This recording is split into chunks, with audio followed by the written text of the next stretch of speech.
अभी अभी हमने के आदरणीय राकेश गिरी जी के माध्यम से गीत संगीत सुननी। अब एक बार हमने के शुभ अवसर प्राप्त भइल बा।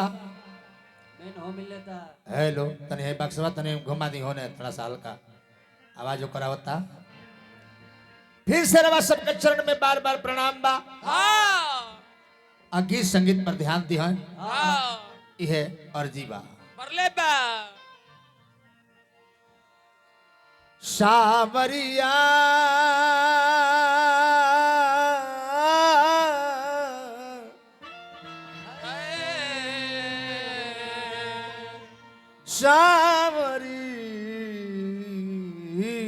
सावरिया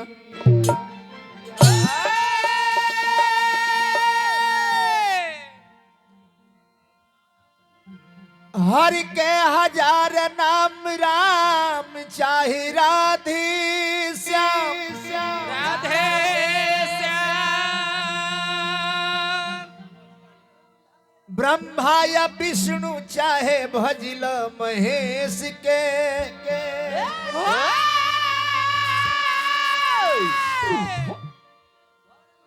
घर में मंगल होई मीठ मीठ फल होई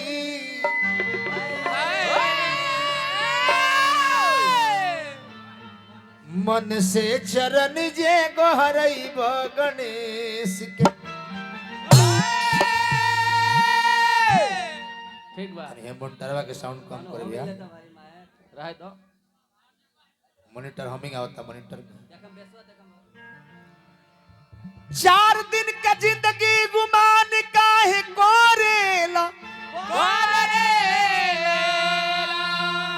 मानुष जन्मिया तहर होते जियान बा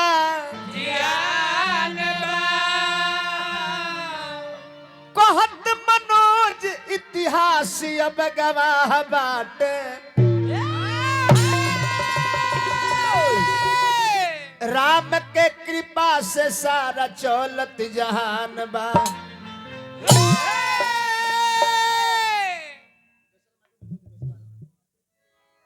हेलो होमिंग आवता भैया मेन के माइकवा में इतना सुंदर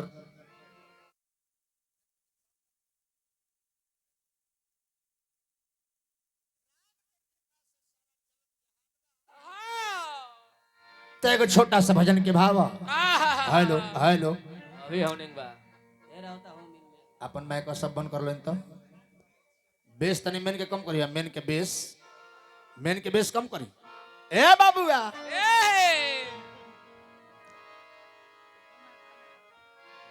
मेरा खत पढ़ के हैरत है सबको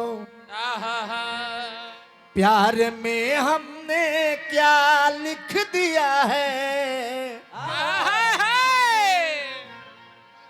मेरा खत पढ़ के हैरत है सबको प्यार में हमने क्या लिख दिया है प्यार में हमने क्या लिख दिया है जिसको लिखना था जालिम सितमगर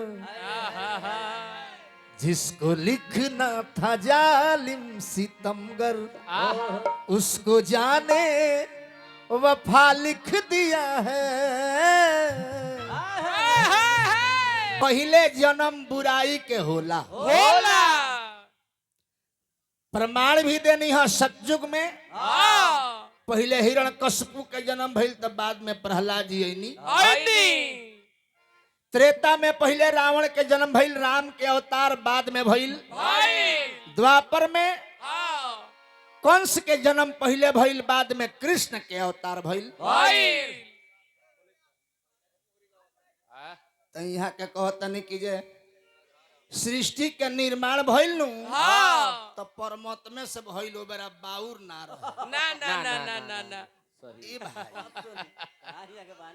बिना बीज के वृक्ष कहाँ जामेला जी कहाँ बा चुनू बाबा बोले बिना बीज का कहीं वृक्ष होता है क्या नहीं नो मालिक नहीं होता है बिना बीज के वृक्ष ना होला ना बुराई भइल हाँ एकर मतलब एकर बीज कहीं ना कहीं सृष्टि के निर्माण से ही रहे। रहे। Yes boss.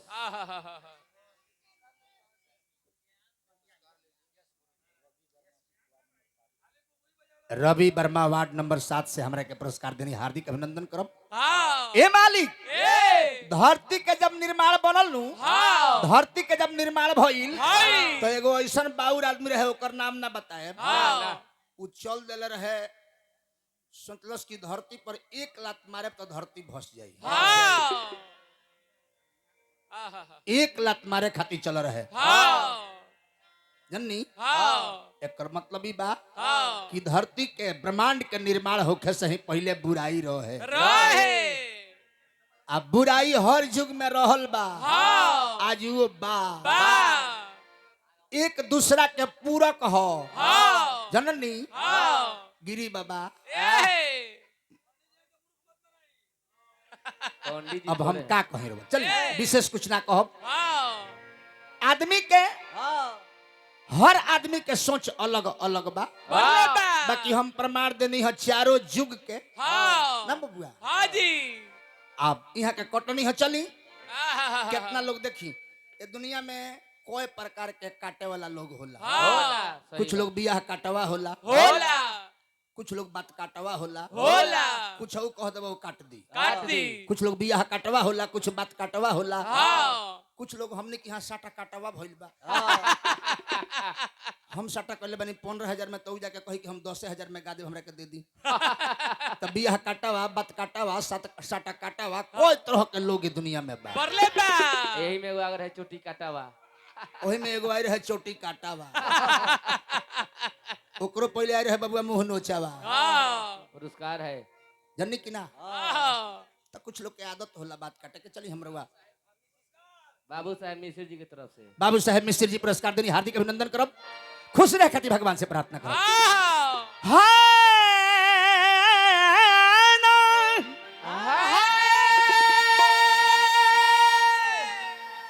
भगवान कन्हैया अर्जुन ओय। साधु के रूप में हाँ। राजा मूर्धज की यहाँ हाँ।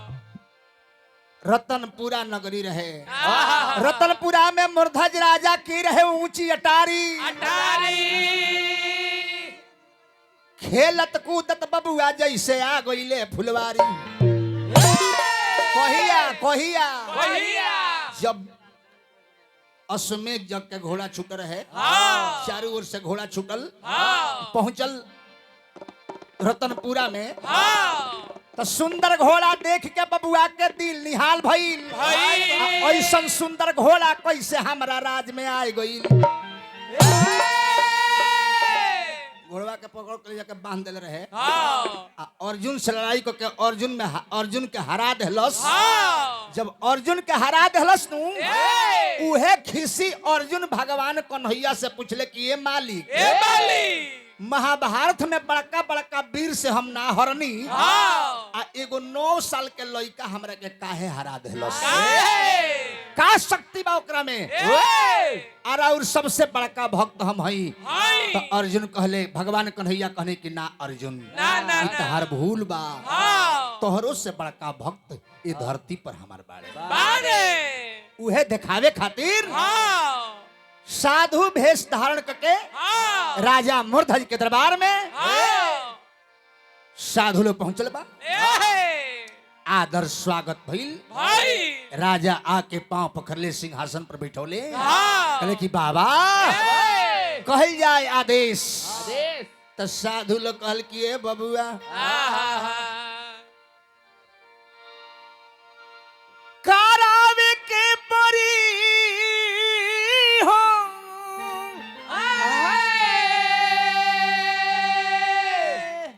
हरे करावे के परी,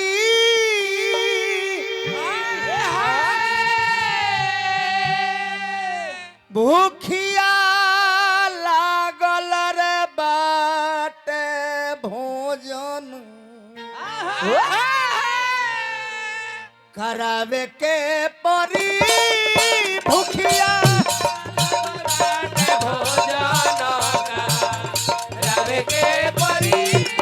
भूखिया लागल बाट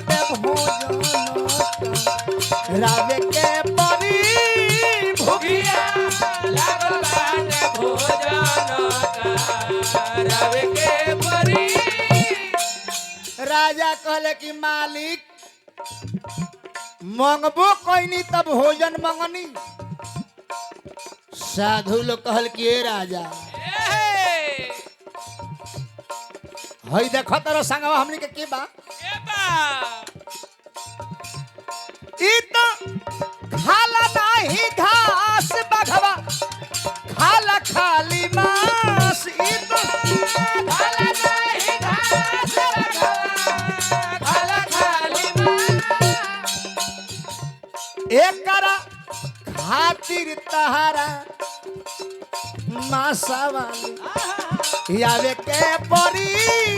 एकरा खाती तोहरा माता वाली आवे के परी। अरे भूखिया लागल बाटे भोजन का रावे के परी। भूखिया लागल बाटे भोजन आवे के परी। साधु लोग कहल कि कहीं हत्या ना करबो। हाँ। मांस कहाँ से लिए कहाँ से? धर्मात्मा हुआ। हाँ।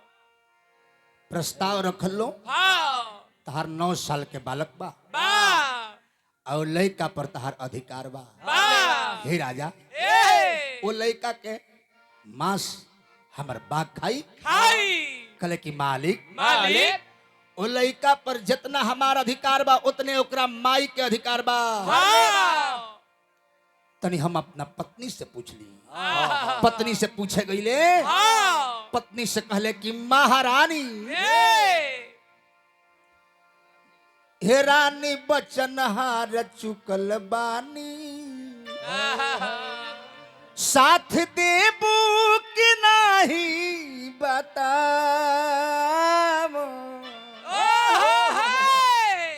रानी कहली कि जब रउआ बच्चन हार गइल बानी तो हम रउआ संगे बानी। लइका से पूछाई लइक को तैयारी हो गइल।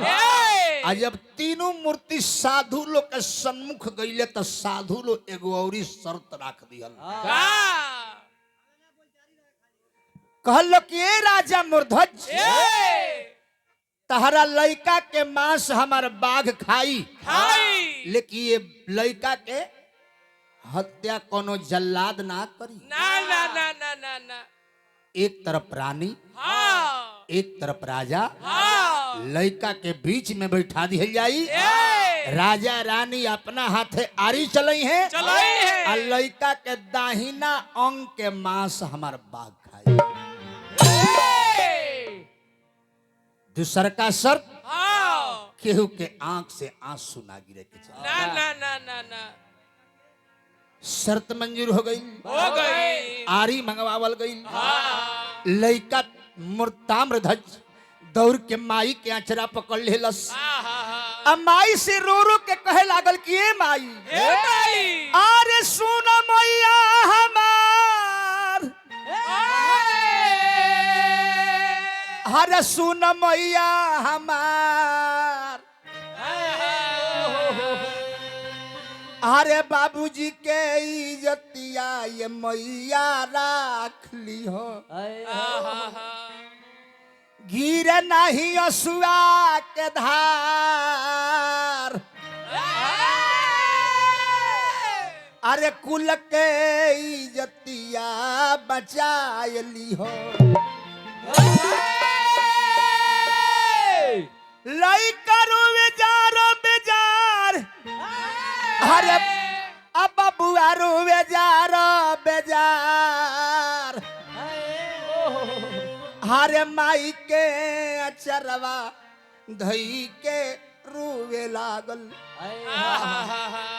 माई के आचर धक के ताम्रध्वज रोवे लागल।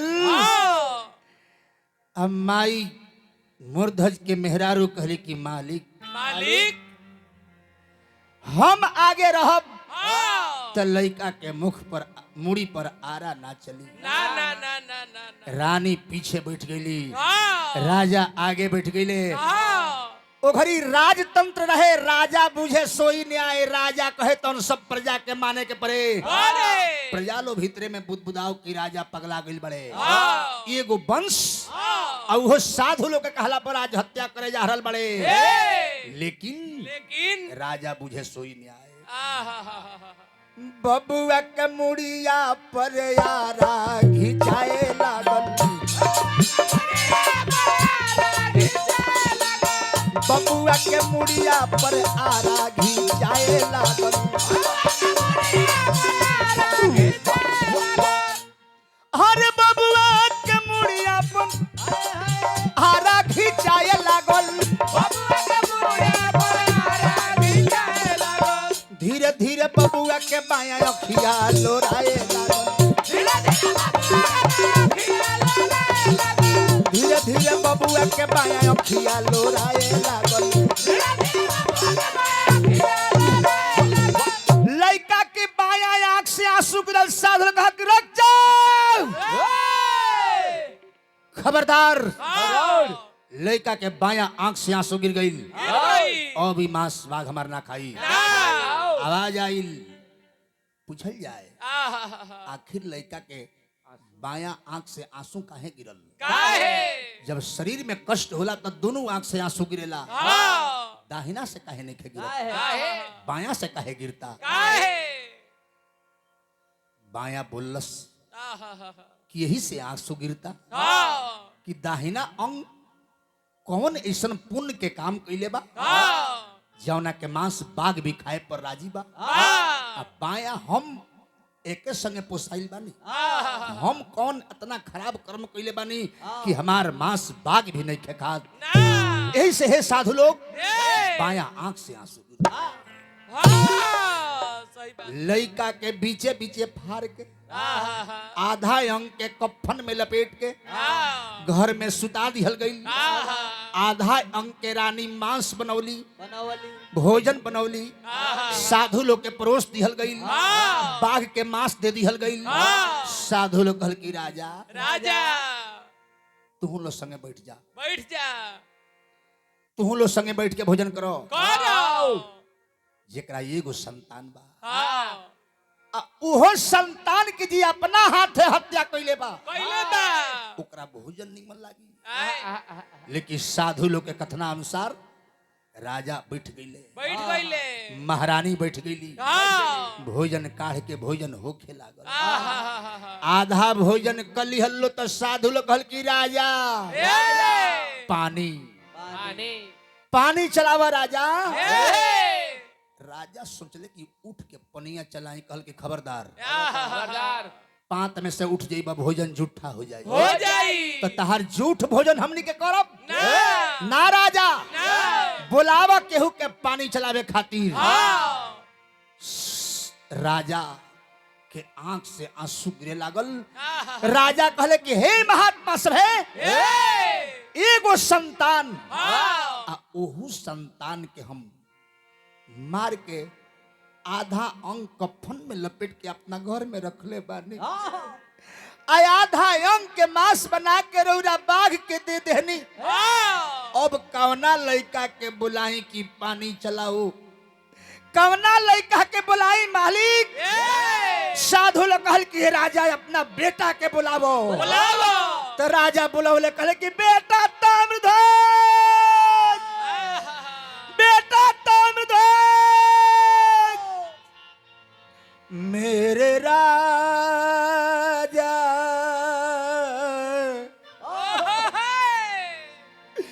मेरे लाल तुझको ढूंढूं मैं कहाँ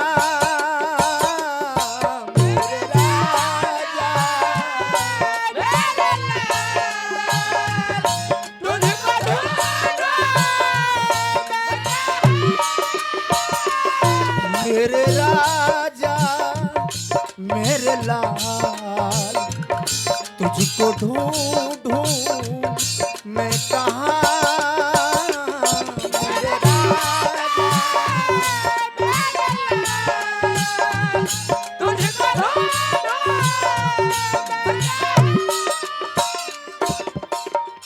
मैया तेरी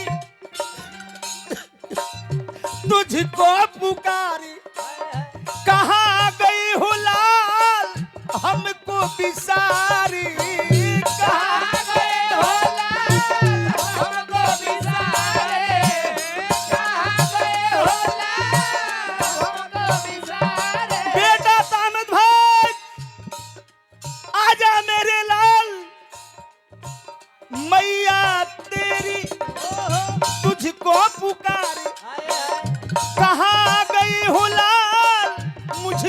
बिसारी कहाँ गए हो लाल मुझको बिसारे, कहाँ गए हो लाल मुझको बिसारे। आजा वापस आजा मेरे राजा मेरे लाल, तुझको ढूंढूं मैं कहाँ। मेरे तुझको मेरे राजा मेरे लाल, तुझको ढूंढूं। दुलरुआ के हिले लागल,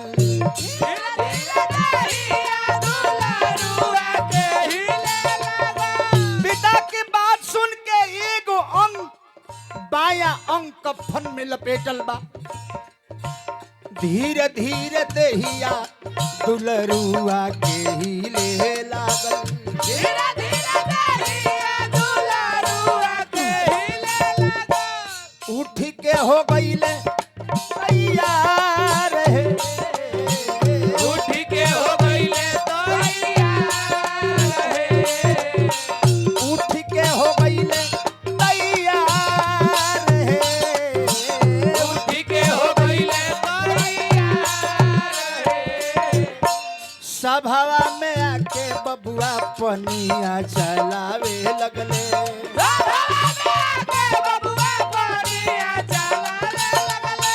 होई गईले वही जा जय जयकार है, होई गईले वही धीरे धीरे देहिया दुलरुआ के हिले लागल। धीरे धीरे देहिया दुलरुआ के एगो लइका आके पानी चलावे लागल। राजा पूछले कि सब के हई? तो कृष्ण अपना रूप में, अर्जुन अपना रूप में कहलो कि वरदान मांगो। राजा मूर्धज कहले कि हम देवे के सिखले बानी, मांगे के आज ले सिखले नहीं खी। मांगे के तो रउआ लो आई रहनी हा, मांगे खातिर रउरा लो आई रहनी हो। हम मांगे के नहीं खी सिखले। एगो आग्रह करता नहीं कि आज के बाद ऐसा कठोर परीक्षा के हुक्म मत दिहल जाई। आ दूसर का कि हम नहीं अभी दुनिया में रहे के नहीं चाहत, अपना संग ही हमरा के अपना निज धाम में भेज दी। आकाश से एगो विमान उतरल, वही विमान में सवार होकर राजा मूर्धज, बेटा ताम्रध्वज और राजा मूर्धज के मेहरारू तीनों प्राणी स्वर्ग में प्रस्थान कर गए। प्रेम से बोल श्री कृष्ण भगवान की। हेलो मनोज भैया, आपका समय सीमा समाप्त हो चुका है। प्रेम से बोलिए आनंद कंद भगवान की जय। अगले राउंड में मनोज गिरी जी, राकेश गिरी